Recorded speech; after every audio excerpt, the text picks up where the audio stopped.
So hey everyone, thanks for stopping into MobyTrails.com. Today I'm going to show you how I make beef jerky. We've got our round steak, sharp knife, your Nesco original jerky mix, and it takes 1 packet of salt, the cure, and 1 packet of seasoning mixed with a ½ cup of water, and then you cut your steak into little strips, throw it in your seasoning and let it cure for 12 to 24 hours. And then you use your handy dandy little Nesco dehydrator. It takes about 12 hours ish, 10 to 14. So we're going to cut this up real quick and see how easy it is. Alright, I've got a 2.5 pound bottom round roast. It was like $4.50 a pound, so I got a couple of them. Makes for some really inexpensive jerky. Got a sharp kitchen knife, and then we're just going to cut it into strips. Let the knife do the work. The sharper the knife, the better. It is going to be a little time consuming on the strips part.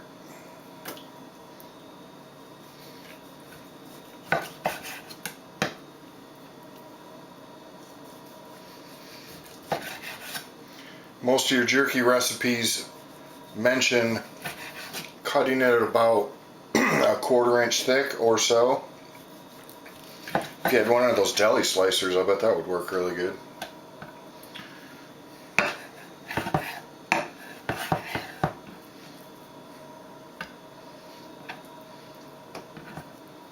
And then once we get all these cut up, let them soak for a day or so, 12 to 24 hours. I let them soak a little longer myself. Try to get as lean a meat as you can, so you don't run as much risk of the fat getting rancid, over time. Storage. You can store it in the refrigerator for weeks. In the freezer, obviously, for significantly longer.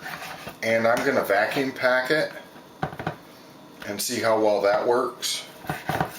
So if you take it out on the trail, you can keep it in your backpack, hopefully for, I don't know, a few days. So I did end up trimming some of the fat off this a little bit, and then held it up and split it down the center to make these cut into little better strips. Like I've mentioned, a 1/4 inch to an 1/8 inch or so, they say. If you leave it kind of frozen, it works a little better.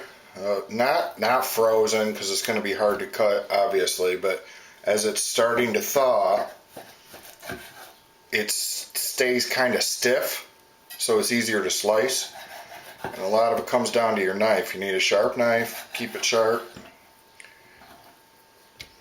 And you just throw it into your cure mix. I just wanted a cheap, easy way, quick, easy way to make jerky that would last. If you're out at camp or whatever, you could keep it on you, or you can keep it in the cooler, for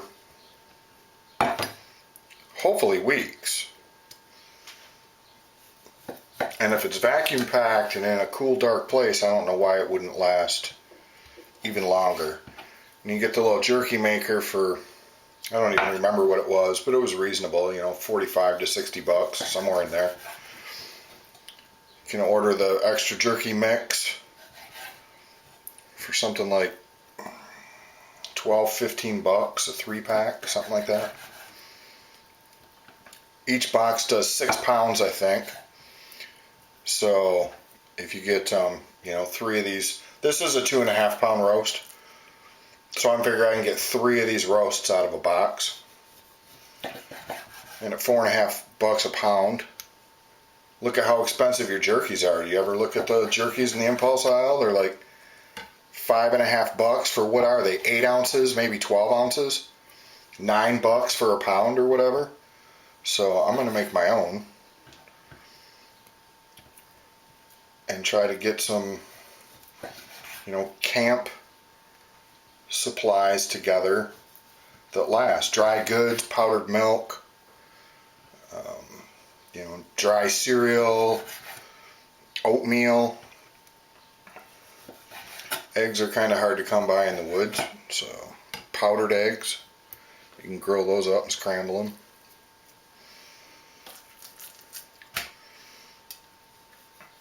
So I'm just trying to devise ways to enjoy our time in nature. Things are pretty crazy,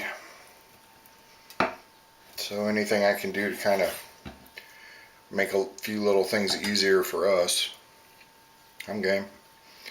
I'm open to suggestions. Anybody got any ideas?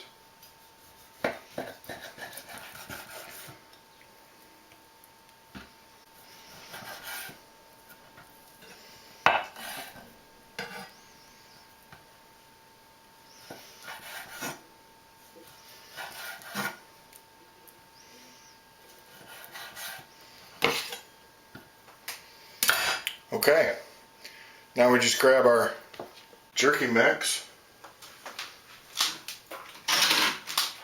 throw the cover on it, and then I just shake it up.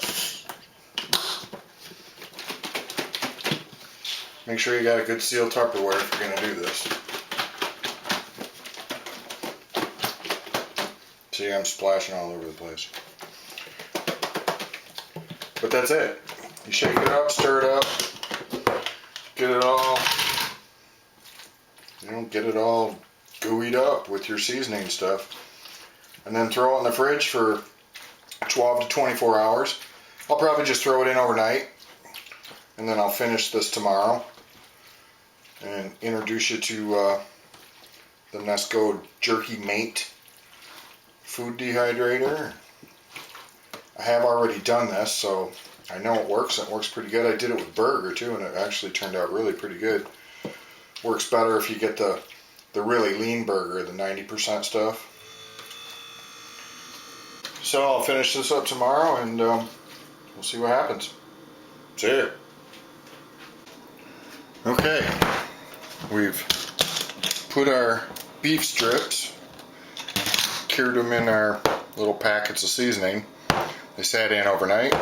So we're just gonna take these out, put them on our little Jerky Express.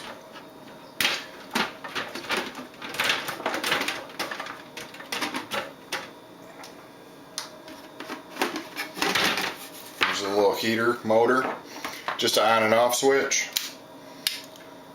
So there's no temperature setting, no messing around with it. You just turn it on. Couple notes of this. It comes with 4 trays, and you have to use all 4 trays. So even if you only have one layer of fruits or meats or whatever you're going to dehydrate, whatever you're going to dry, even if you're only going to use one tray, you got to stack all 4. Now you can get extra trays, and it stacks up to 7. So you can do 7 trays of dried food at once. I just have the 4. So we're gonna lay these strips out. You don't put it on the bottom one. This is where it catches your debris, the grease drippings or whatever. And then you just grab your strips.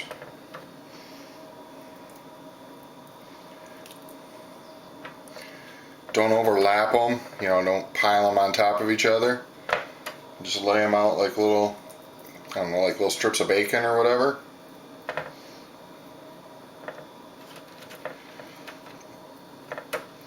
And I had just over 2 pounds of beef, so I should probably get just under a pound of jerky. It does shrink up, it does dry, obviously, it dries up, duh, it's a dryer. But I mean, it does shrink up fairly substantially.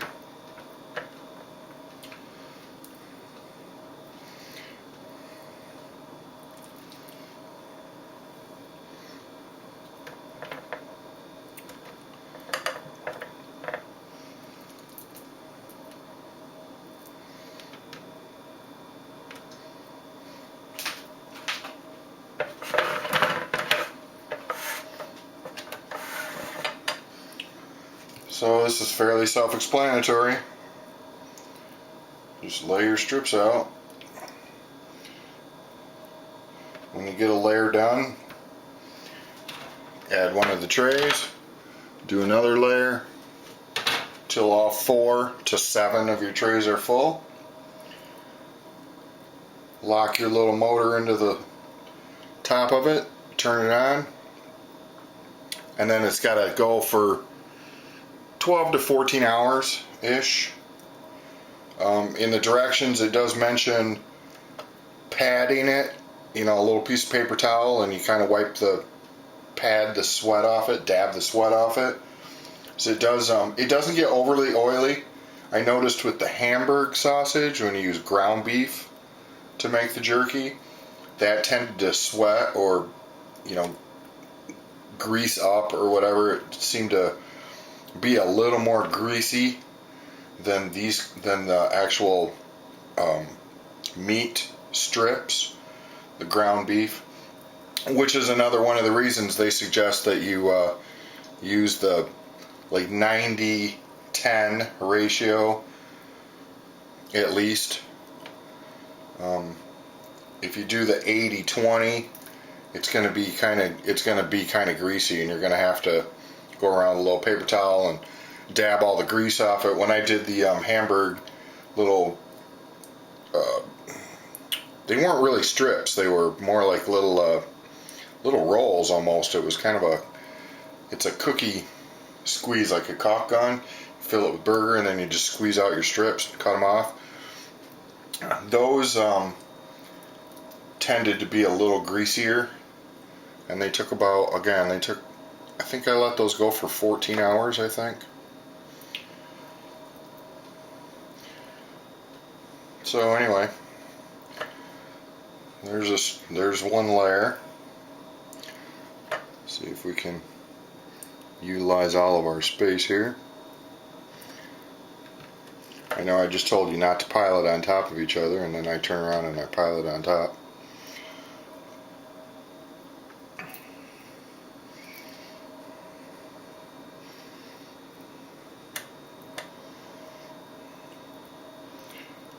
Just want to be able to let it breathe.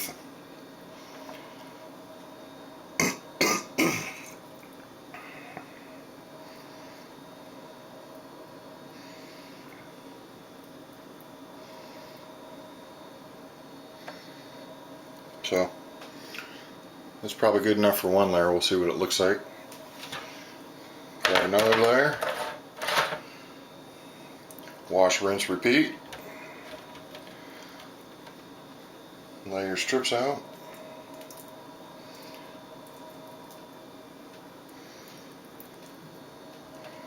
I'm not going to be surprised if this takes closer to 14 hours.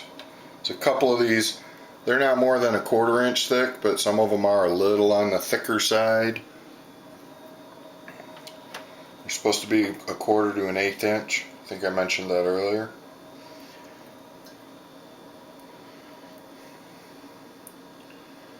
So we'll get this finished up and turn it on.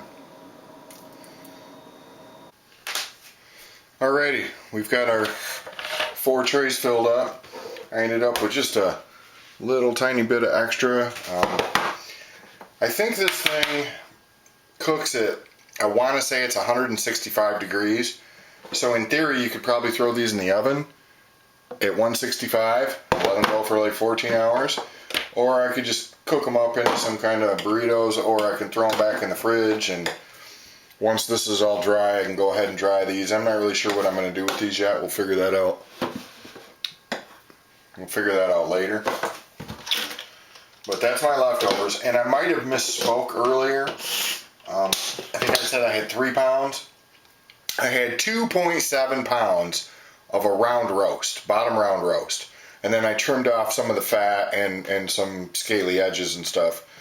So did that bring it down to 2 pounds? Probably not. It's probably about 2.5 pounds in your little bags of seasoning. Those seasonings are good for 2 pounds. And I think it said something in the instruction book to the degree of 3 pounds of meat makes a pound of jerky. So this should give me a little less than a pound of jerky. But then you take your cover. It's got little keyed latches.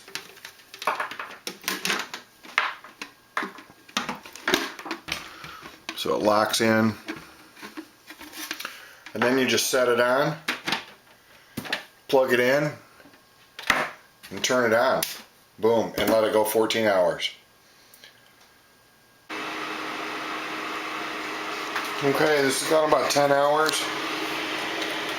I think it's probably done. I've been kind of nibbling on it as we've been going along. I'm going to give you a couple ideas of excuse me, what it looks like when it's done.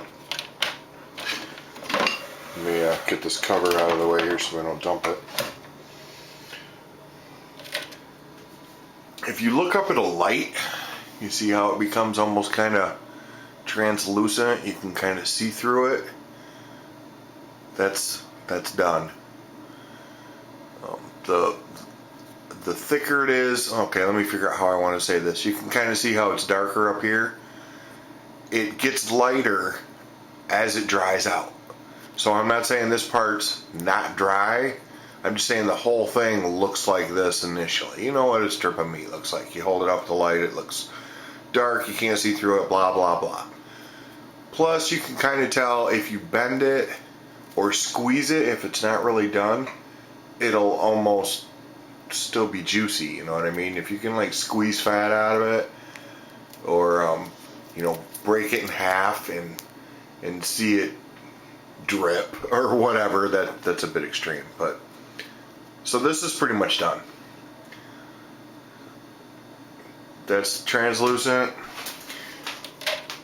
As you nibble on it, I've eaten almost a half a shelf over the last 6 hours. It's been going for like 10 and a half hours, I think. I started it somewhere around 10, 11 o'clock this morning, and it's 9:30 at night. So, and if you look, I don't know if you can see this, here's a couple little pieces here. Looks like they got little drips on them. It's still pretty translucent. That's what I mean by when I mentioned earlier you might have to dab grease off it.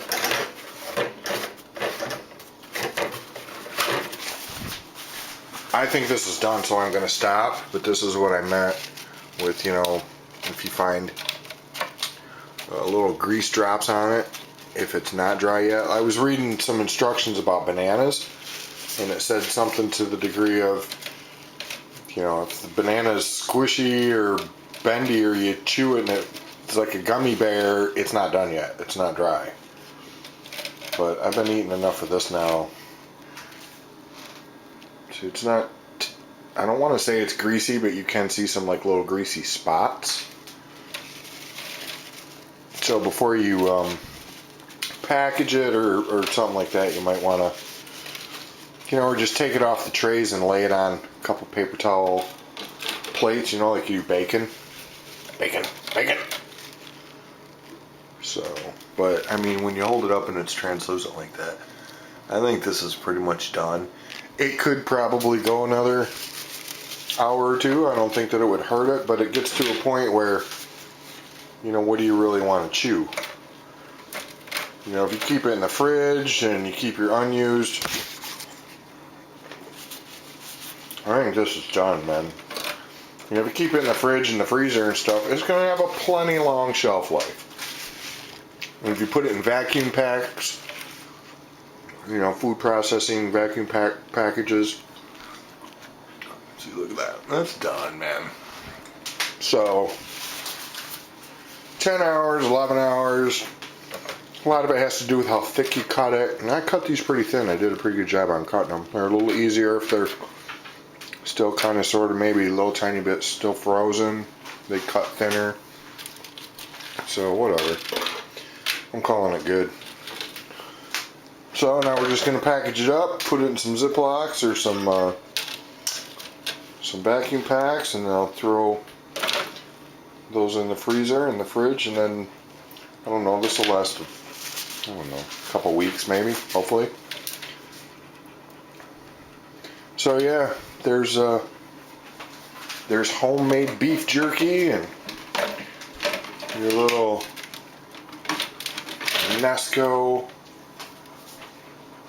Jerky Express Jerky Mate. Oh, I'm losing my tray. So yeah, cool beans, man.